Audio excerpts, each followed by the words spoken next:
Well, this video is aimed towards beginners, but if you're a black belt or even an advanced student, you know that you need to concentrate on the basics. So even though I'll be covering the basics, this is stuff for advanced people also. I'm going to start obviously with some warm-ups, or maybe I should say you should start with some warm-ups. So make sure you do that before you start with the rest of the video. So we're going to pause and let you do some warm-ups.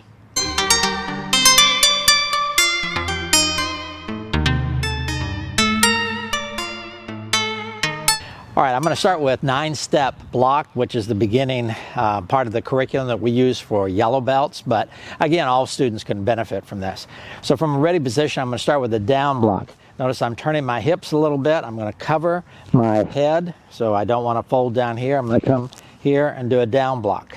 A second down block. Rising block, rising block. We turn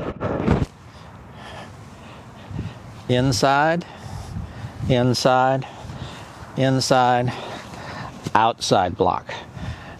9-step block. Now let me go over some of the fine details that I want you to concentrate on. Like I said at the beginning, when you fold, don't fold here, but fold high. Really, I should say this is a covering motion, so you're covering before you come down. Notice my hip turn also, so the hips work with that. If I'm going to do a rising block, likewise, I'm going to cover my body, my head, here. Rather than 90 degrees, you reach up a little bit so that you're deflecting a technique, maybe a downward strike off to the side. If I'm going to do an inside block, notice I'm not sticking my hand way back here. I'm going to cover the side of my head and come through. This stops right in front of the center line. Cover the side of my head, come through. Now let's do that last move, that outside block. Notice what I've done. I'm taking my right hand, I'm covering myself, deflecting, and then coming back with the outside block. So every time you block, I want you to use your hips. I want you to cover whenever you do the fold, the covering motion, before you execute the actual block.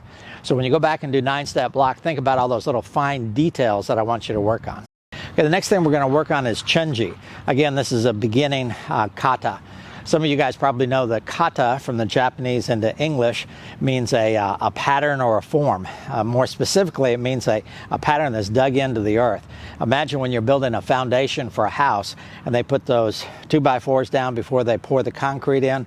That's a form where they build upon the form.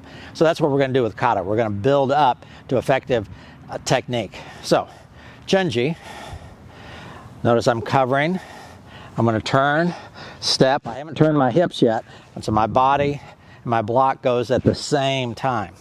Likewise, when I step a punch, I want to use my forward momentum here.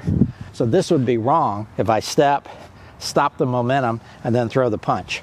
So here's what I want you to do. I want you to use your momentum with the hip to throw the punch.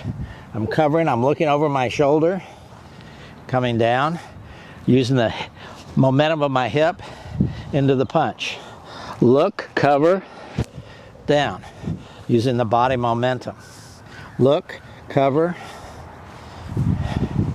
When I do an outside block, notice I'm covering here. I'm going to let the hip and the hand work together. Cover, hip and hand.